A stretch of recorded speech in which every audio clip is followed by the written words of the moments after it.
قال اللہ تبارک و تعالی فی شان حبیب، اللہ تبارک و تعالی نے اپنے حبیب حضور نبی کریم صلی اللہ علیہ وآلہ وسلم کی شان اقدس میں یہ آیات نازل کی۔ اسی آیات آج ہم کہتے ہیں کہ نبی کا مقام اتنا ہے،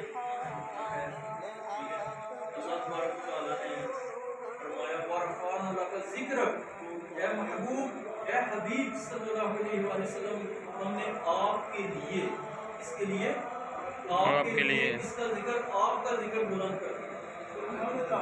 جس کا ذکر اللہ تبارک و تعالیٰ بلند کر دے کوئی کم کر سکتے ہیں؟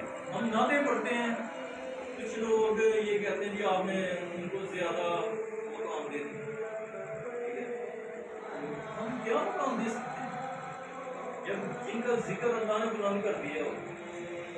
ہماری تو وہ زبان ہی نہیں ہے، ہم تو بس آپ صلی اللہ علیہ وسلم کی ثناء کرتے ہیں، تعریف کرتے ہیں، ہماری زبانیں بھی اس قابل نہیں ہیں، ہم نے کیا ان کا مقام بلند کرنا ہے؟ ان کا مقام اللہ نے بلند کر دیا۔ اللہ بے نیاز ہے، اس کے اوپر کسی کی کوئی طاقت نہیں۔